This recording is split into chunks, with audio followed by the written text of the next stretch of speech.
मीठे बाबा आज ज्ञान की धारणा को अंडरलाइन करा रहे हैं। ज्ञान तो ज्ञान सागर बाबा हम पर लुटाते जाते हैं और ऐसा ज्ञान जो ऊंचे ते ऊंचा है, ऊंचे ते ऊंचा बनाने वाला है। लेकिन फिर भी हम बच्चे नंबरवार बनते हैं, है ना। बाबा किसी को कभी छुपा कर ज्ञान देते हैं। कोई ऐसी मुरली है जो किसी को पढ़ना अलाउड है, किसी को है ही नहीं। ऐसा कभी नहीं है। बाबा ने जो सबसे अनमोल खजाना, ज्ञान का खजाना दिया, वो खुले भंडार से दिया। किसी को कम, किसी को ज़्यादा नहीं दिया। लेकिन ज्ञान का खुला खजाना मिलते हुए भी हम बच्चे नंबरवार बनते हैं। क्यों? क्योंकि ज्ञान की धारणा नंबरवार है। आप सोचो, एक से लेकर फर्स्ट पोजीशन से लेकर लास्ट पोजीशन तक सतयुग में जो बैठेंगे, है ना, सतयुग से लेकर त्रेता अंत तक, वो सब बच्चे ज्ञान सागर के बच्चे हैं। सबको संगम युग में ज्ञान मिलता है, लेकिन धारणा में इतना नंबरवार होता कि एक से लेकर अंत तक पद बनते। तो बाबा हमें ये समझाते हैं कि हम बच्चों को ज्ञान को धारण करना है। बाबा ने एक अव्यक्त मुरली में बहुत अच्छा एग्जाम्पल दिया था कि जैसे सीप होती है ना, तो सीप के अंदर जब एक पानी की बूंद समाती है तो वो पानी की बूंद मोती बन जाती है। होती तो बूंद है, लेकिन वो बूंद मोती का रूप ले लेती है क्योंकि वो सीप में समा जाती। अब आप विचार करो, एक बूंद की क्या कीमत होती है और एक मोती की क्या कीमत होती है। तो बाबा कहते हैं ऐसे ही ये जो बाबा का ज्ञान है, ये ज्ञान रतन जब हमारी बुद्धि में धारण हो जाते हैं तो ये इन रत्नों की वैल्यू बढ़ जाती है ना। आत्मा जैसे सीप है, और जब आत्मा में ज्ञान की धारणा हो जाती तो वही ज्ञान जो आप देखो कि आज ज्ञान तो कागज़ पर मुरलियों में लिखा जा रहा है, लेकिन जब वो मुरली की पॉइंट बुद्धि में धारण हो जाती है तो वही ज्ञान रतन बन जाता है। और ये जो ज्ञान रतन है, ये अनेक जन्मों तक हमें स्थूल रत्नों के मालिक बना देते। बाबा कहते हैं आज के जो ज्ञान रतन है वो कल हमें स्थूल रत्नों में परिणत होकर मिलते हैं, है ना। आज जितना ज्ञान रतन धारण होते हैं उतना कल हम स्थूल खजाने के मालिक बनते हैं, उतना ऊंच पद पर हम राज्य करते हैं। तो बाबा आज कहते हैं कि ज्ञान की धारणा के लिए मुख्य क्या है? बुद्धि शुद्ध होनी चाहिए, उल्टे सुलटे ख्यालात ना रहें। और बुद्धि शुद्ध कैसे होती? याद की यात्रा से सारे उल्टे सुलटे ख्यालात समाप्त होते, बुद्धि शुद्ध होती, तब जाकर कहेंगे कि हाँ, ज्ञान की धारणा हुई। आप देखो, मैं एक भाई था, तो मुझे बहुत अच्छी बात कहते कि मैं और मेरी माँ दोनों मुरली सुनते हैं। दोनों बाबा के बच्चे हैं, दोनों मुरली सुनते हैं और हम सारे दिन एक दूसरे को मुरली की बातों से ताना मारते हैं, है ना। आज बाबा ने सहने को कहा था ना, कहाँ गई तुम्हारी सहन शक्ति, है ना। आज बाबा ने कहा ना, एक बाबा दूसरा ना कोई, फिर किससे बात कर रहे हो फ़ोन पर, है ना। तो इस प्रकार से वो कहते कि हम एक दूसरे को सारे दिन ताने मारते। तो मैंने कहा देखो, बाबा तो ज्ञान रतन दे रहे हैं और आप एक दो पे उन रत्नों को फेंक फेंक कर घायल कर रहे हो एक दूसरे को। तो मैंने कहा चलो, रतन के रूप से नहीं लेकिन पत्थर के रूप से अच्छा यूज़ कर रहे हो, है ना। जो पत्थर एक दूसरे को मार के घायल करने के काम आए। तो विचार करो कि ज्ञान तो वही है, लेकिन हम उसका प्रयोग किस रूप से कर रहे हैं, है ना। कई बार आप देखो, जब हम नए नए ज्ञान में आते हैं तो क्या होता, जब मुरली सुनते हैं तो ज्ञान के आधार से बहुत परचिंतन करते हैं। मुरली सुनेंगे और सोचेंगे ये बात जो बाबा ने कही ना, ये कमी कमज़ोरी, ये इस फला व्यक्ति में बहुत है ना। और अंदर ही अंदर परचिंतन चल रहा है। एक तरफ मुरली सुन रहे हैं, दूसरी तरफ परचिंतन चल रहा है कि ये जो बात आज बाबा ने कही ये तो इनके लिए बहुत ठीक है। और मुरली ज़ोर ज़ोर से चला के उस आत्मा को सुनाते भी हैं, है ना। घर में बैठे होंगे तो जब वो लाइन आएगी तो ज़ोर भी कर देंगे कि चलो वो सुने और उसको फील तो हो कि ये बात उनकी गलत है। तो क्या है कि ज्ञान जो है, उस ज्ञान को हम किस रूप से धारण करते हैं, हम उस ज्ञान का क्या करते हैं, प्रयोग कैसा करते हैं, ये सारा आधार किस पर है, बुद्धि पर। और जब बुद्धि ही शुद्ध नहीं है तो ज्ञान को उल्टे रूप से भी यूज़ कर लेते हैं, है ना। वही ज्ञान जिससे किसी को सुख देना था, उसी ज्ञान से किसी को दुख भी दे देते, किसी को पत्थर भी मार देते, है ना। किसी को ये भी पर चिंतन का आधार भी बना देते ज्ञान को। तो ये सारी चीज़ें क्यों करते हैं, इसलिए नहीं कि ज्ञान में कोई प्रॉब्लम है, इसलिए कि बुद्धि जो है वो बहुत विकृत है अभी। तो बाबा हमें कहते हैं, आप देखो दुनिया में हर चीज़ का ऐसे ही है। आज साइंस है, साइंस तो सुख भी दे सकती है, दुख भी दे सकती है, लेकिन साइंस सुख देगी या दुख देगी, या साइंस से क्या प्रयोग करेंगे, साइंस का सुख के साधन बनाने के लिए प्रयोग होगा या विनाश के साधन बनाने के लिए प्रयोग होगा, ये सारा आधार बुद्धि पर है। इसीलिए ज्ञान की भी धारणा जो है उसका मदार बुद्धि पर है ना। कई बार ऐसा होता है कि ज्ञान सुनते हैं और ज्ञान को, मुझे एक बार एक भाई ने बहुत बहुत मस्त बात बोली है ना वो क्या कहते हैं कि मुझे ना वो वाला ज्ञान अच्छा नहीं लगता जिसमें कहते हैं ना जल्दी उठो, पुरुषार्थ करो, मेहनत करो। मुझे वो अच्छा लगता है, सब कुछ बना बनाया है, जो हो रहा है वो ऐसा ही होता है, कल्प कल्प, है ना। तो मुझे वो वाला ज्ञान बहुत सही लगता है। तो मैंने कहा कि वो जो ज्ञान है उसको भी क्या, बाबा तो हमें दोनों बातें कहते हैं।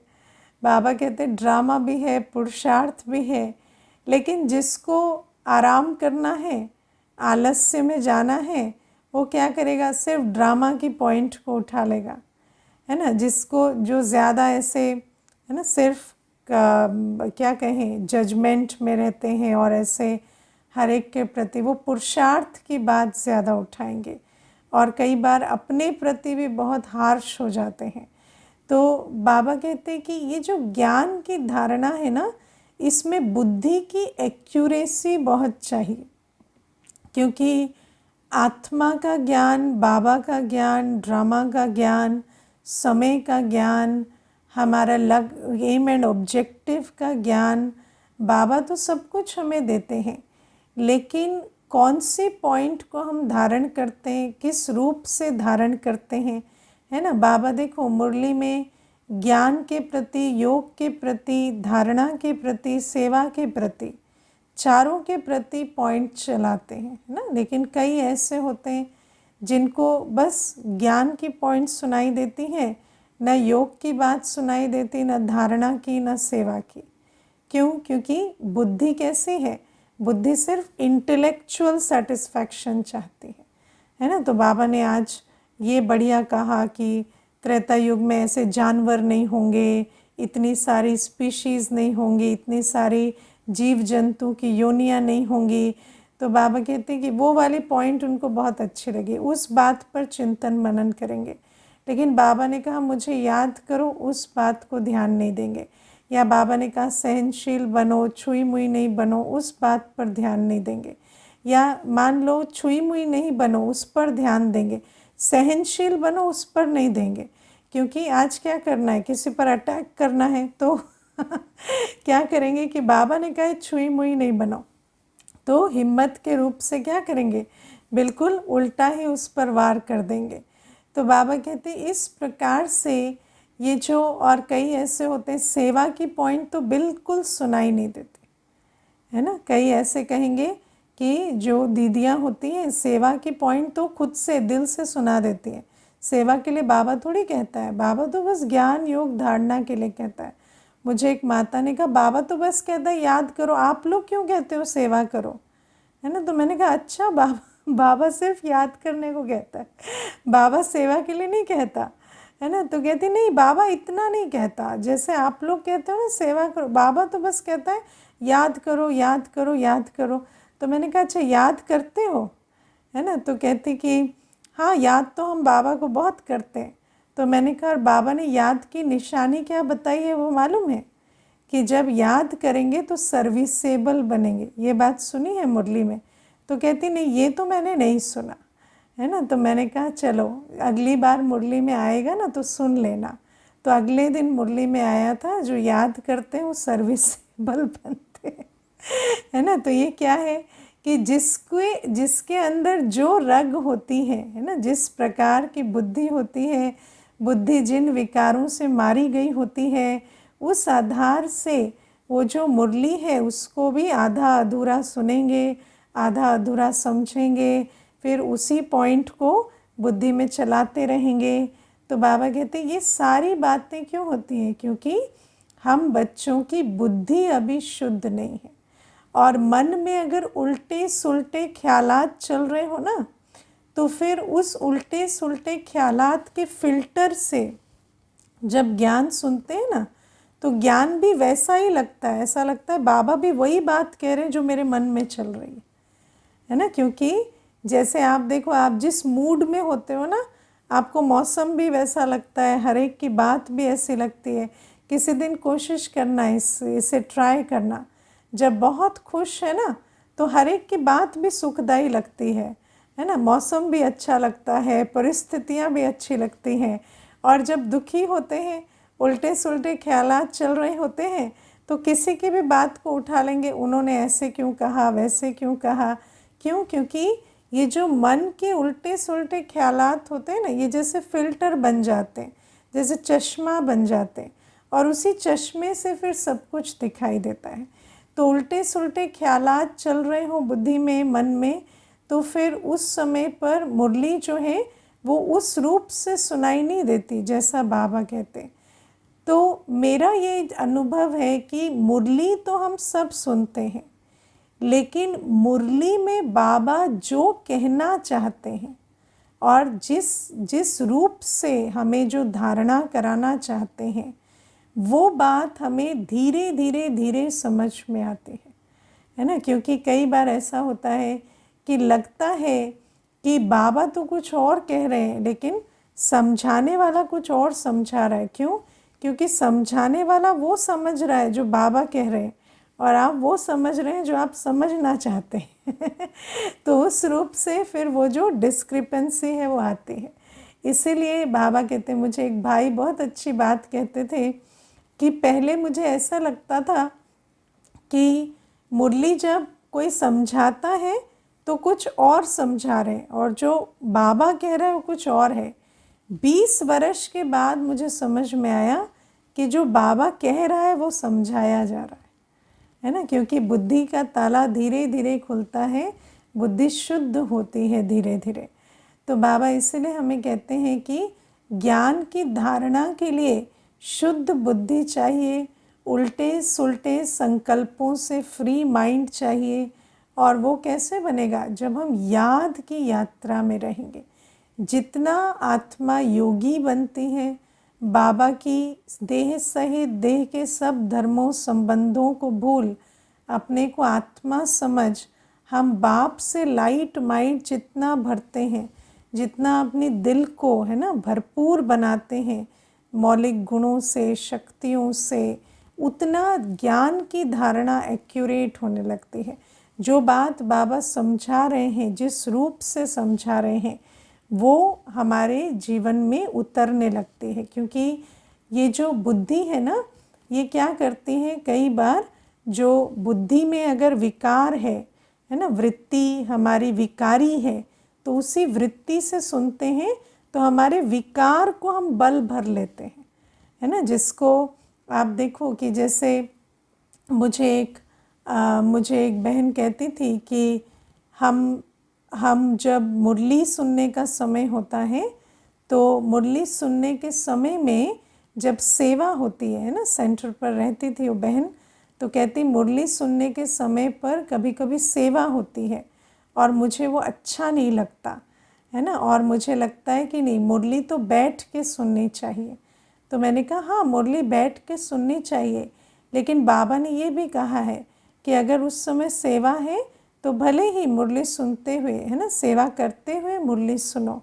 तो मुझे कहती थी नहीं, ये बात तो ठीक नहीं है और मैं नहीं मानती कि ये बाबा कहता है ना। फिर एक दिन मुरली में ये बात आई तो फिर उस दिन क्या कहा उसने कि उस दिन कहा कि नहीं, वो ठीक है, लेकिन जनरली बाबा ऐसा नहीं कह रहा है ना। क्यों? क्योंकि जो उसके अंदर जो बात चलती है उसको लगता है कि नहीं, ये बात ठीक है और बाबा जो डायरेक्शन दे रहे हैं उसको भी मानने को मना कर देंगे। क्यों? क्योंकि ये जो अपनी मत चलाने की जो आदत होती है, क्योंकि बुद्धि में अगर विकार होते हैं, मनमत होती है, तो उस मनमत के आधार से हम मुरली सुनते हैं। और ये मेरा निजी अनुभव है कि बहुत वर्षों तक हम मुरली सुनते तो हैं, लेकिन मुरली में बाबा जो हमें कहना चाहता है वो हमारी समझ में धीरे धीरे धीरे धीरे आता है, जैसे जैसे हम योगी बन बुद्धि का ताला खोलते हैं, है ना। तो बाबा हमें ये बात आज समझाते हैं कि बिना बुद्धि शुद्ध हुए, बिना उल्टे सुलटे संकल्प शांत हुए हम मुरली नहीं सुन सकते, या मुरली जो है वो धारण नहीं होती, है ना। दूसरी बात आप देखो, मुरली में कितनी पॉइंट्स आती हैं। एक मुरली में कम से कम भी 300 पॉइंट्स आती है ना, मैंने गिनी है तो एक मुरली में 300 पॉइंट्स होते हैं मिनिमम। और उन 300 पॉइंट्स में से मुझे कितनी पॉइंट्स याद रहती हैं, है ना, 3, 10, 15, है ना, उससे ज़्यादा और याद नहीं रहती। क्यों नहीं याद रहती? क्योंकि हम मुरली सुनते तो हैं पर हमारे अंदर शुद्ध बुद्धि ना होने के कारण वो धारणा नहीं होती। तो मुरली की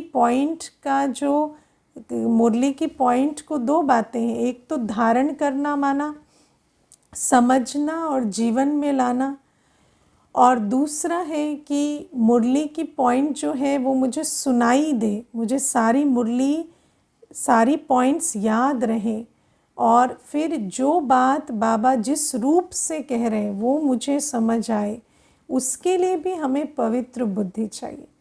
फिर जो सेकंड बात आती है वो थी प्रैक्टिकल एप्लीकेशन, है ना। तो देख, जब बुद्धि किसका यह आधार है? बुद्धि है वृत्ति का आधार, कर्मों का आधार। तो जो हमारे संकल्प चलते हैं, जो हम मुख से बोलते हैं, कर्म करते हैं, उस सब का आधार बुद्धि है। अगर बुद्धि में ज्ञान धारण होता है तो हमारा हर संकल्प, बोल और कर्म युक्ति युक्त होगा। हर संकल्प, बोल और कर्म हमारा कमाई कराने वाला होगा। हम एक एक संकल्प से भी कमाई करेंगे, एक एक बोल से भी सुख देकर कमाई करेंगे। हमारे कर्म कभी भी घाटा करने वाले नहीं होंगे।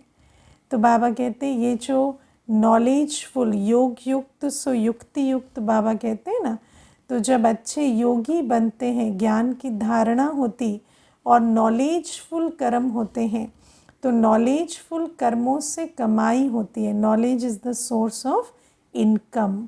तो क्या हमारे हर कर्म से कमाई हो रही है? अब आप देखो, बाबा हमें आत्मा का ज्ञान देते हैं। अगर हम आत्मा के ज्ञान को धारण कर लें, है ना, अगर हम आत्मा के ज्ञान को धारण कर लें तो हमारी वृत्ति में क्या होगी? हर एक के लिए रहम दिली, है ना। आज आप देखो, हर आत्मा, बाबा हमें ज्ञान क्या देते हैं? Weak souls perform bad actions.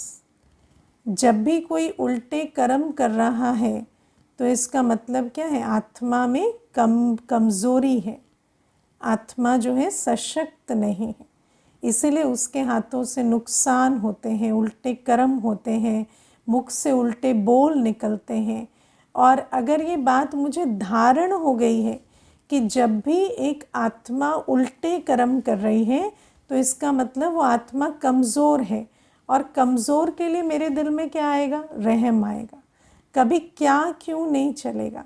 लेकिन ये एक बात धारण ना होने के कारण कितना क्या क्यों चलता है ना। मुझे एक बार एक माता कहती थी कि मेरा बेटा जो है, मैं बचपन से उसके साथ बहुत सख्ती से व्यवहार करती, और मुझे कहती कि सख्ती की भी बात नहीं है, आप कह सकते हो मैं दुर्व्यवहार ही करती थी, है ना। तो मुझे उसके कोई चाल चलन, उसके कोई बोल, उसके ढंग मुझे पसंद नहीं आते थे, और मैं हर चीज़ में उसको टोका टाकी करती, हर चीज़ में कभी मारती, कभी, है ना, किसी के सामने अपमानित करती, कुछ ना कुछ करती।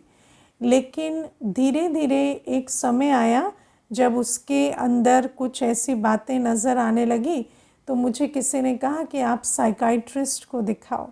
तो जब दिखाया तो वो मेंटली तो डायग्नोस हुआ कि उसको एक मेंटल इलनेस है, और उसके बाद मुझे बहुत पछतावा हुआ। तो मैंने उस माता को कहा, जब बच्चा कितने वर्ष का था आप ज्ञान में आ गए? तो कहती है 5 वर्ष का था, तब से मैं ज्ञान में हूँ। तो मैंने कहा जब 5 वर्ष का था और आप ज्ञान में आ गए तो आपको तो ये बात समझ में आ जानी चाहिए ना कि जब एक आत्मा एक्यूरेट कर्म नहीं कर रही तो उसमें कोई ना कोई कमी कमज़ोरी है, और उस कमी कमज़ोरी को आप मार के पीट के डांट के तो ठीक नहीं कर सकते। उस कमी कमज़ोरी को तो आपको समझ के प्यार से ठीक करना था।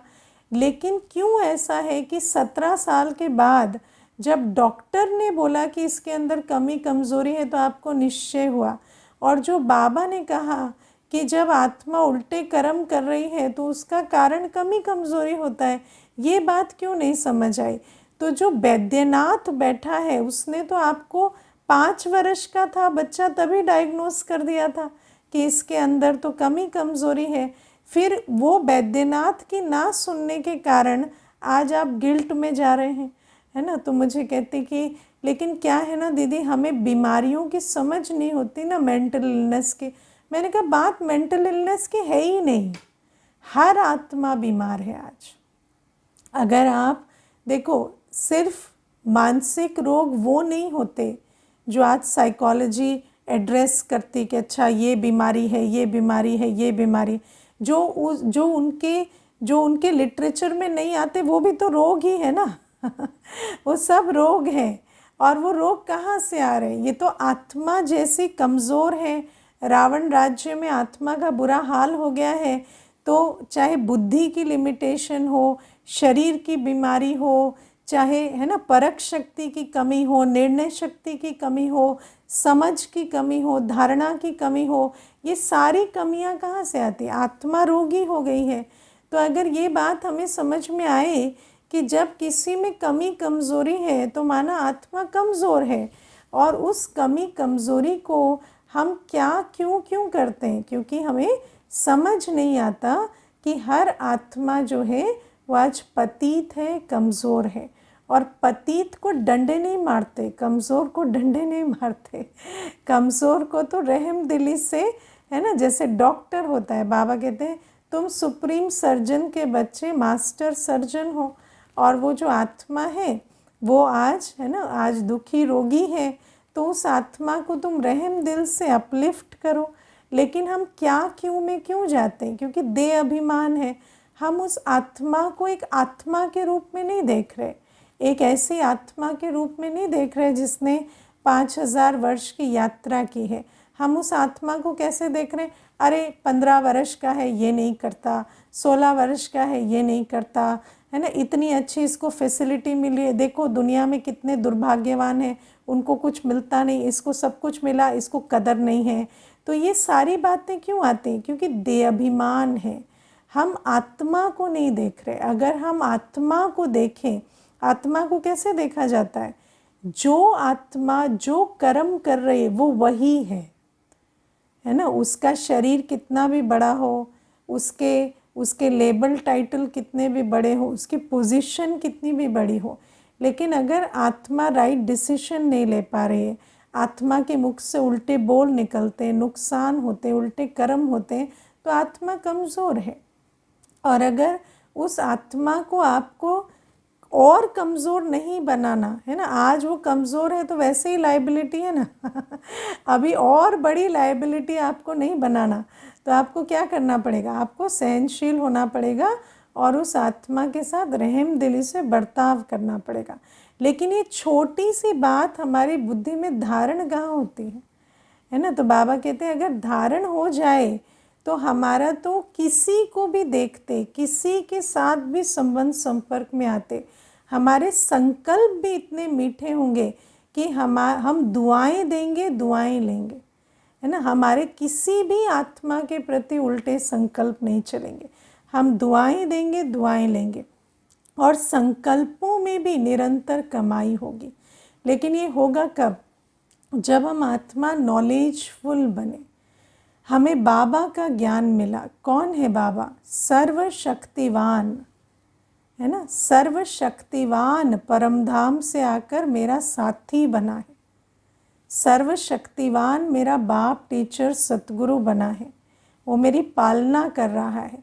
फिर भी हम कहते पता नहीं कैसे होगा, पता नहीं कल क्या होगा, है ना। तो हमें बाबा पर निश्चय ही नहीं है, इसीलिए तो निश्चिंतता नहीं आती। हमें बुद्धि में धारण थोड़ी होता है कि मुझे कौन मिला है ना। छोटा सा बिंदु जिसको सारी दुनिया कहती है ना, जो चाहे कर सकते हैं, वो आज मेरा बाप है, वो आज मेरी डायरेक्ट पालना कर रहा है।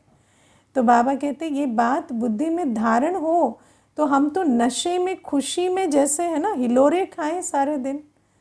उस आत्मा को कभी उस आत्मा को कभी चिंता हो सकती है, उस आत्मा को कभी फिक्र हो सकती है, भय लग सकता है। लेकिन कौन सा बच्चा है जिसको चिंता नहीं हो रही, फिक्र नहीं हो रहा, भय नहीं लग रहा ना, लग रहा है ना क्यों लग रहा है, क्योंकि धारणा नहीं हो रही है कि शिव बाबा मेरे साथ बैठा है ना। शिव बाबा बैठा है ये बुद्धि में हो तो दिमाग भी ना चलाए, है ना, बस हाथों से कर्म करें निमित्त मात्र, और मालूम हो कि हुआ पड़ा है। तो बाबा कहते हैं, है ना, ड्रामा का ज्ञान बाबा कितना सुंदर हमें समझाते हैं। अब घर जाना है और नई दुनिया में आना है। अब ये पुरानी दुनिया छूटने वाली है, इसके चक्कर टक्कर में नहीं आओ। लेकिन फिर भी वैराग क्यों नहीं आता, वो जो वैराग आ जाना चाहिए। देखो किसी का शरीर छूटने वाला होता है तो कैसे वैराग आ जाता है ना, उस आत्मा को भी अपने शरीर से वैराग आ जाता है।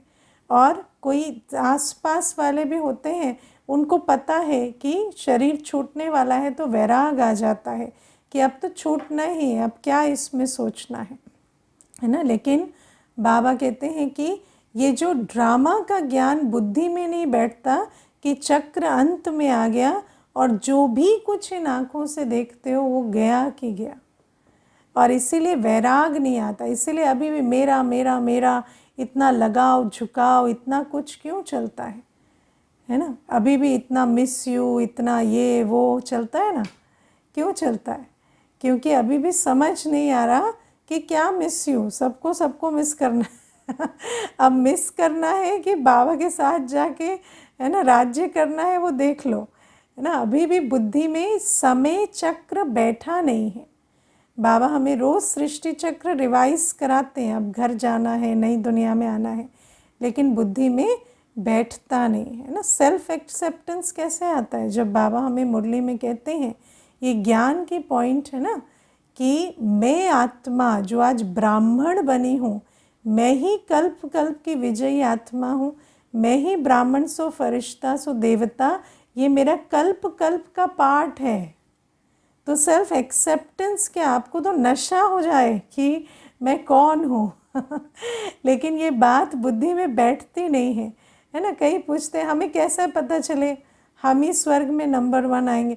अरे तुम बैठ रहे हो ना, नंबर 1 पढ़ रहे हो कि नहीं?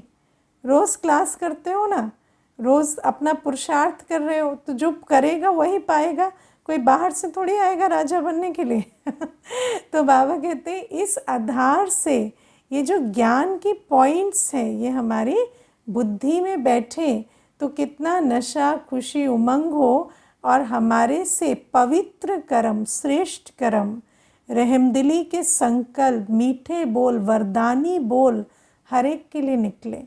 तो बाबा कहते हैं कर्मों से कमाई का आधार क्या है? जब आत्मा नॉलेजफुल बनते हैं, और नॉलेजफुल के साथ पावरफुल, क्योंकि जब तक योगी नहीं है, जब तक बाबा से अच्छी याद की यात्रा में नहीं रहते, तो फिर ज्ञान धारण ही नहीं होता। और जब ज्ञान की धारणा होती तो नेचुरल है कि योग की शक्ति भी होगी, क्योंकि योग के आधार से ही तो ज्ञान की धारणा होती है। तो नॉलेजफुल पावरफुल वाले बहुत कमाई करते हैं, और बाकी अगर नॉलेजफुल पावरफुल नहीं बनते तो ज्ञान सुनते भी वही पुरानी चलन से संकल्प बोल कर्म से घाटा करते करते करते चले जाते हैं। अच्छा, ओम शांति।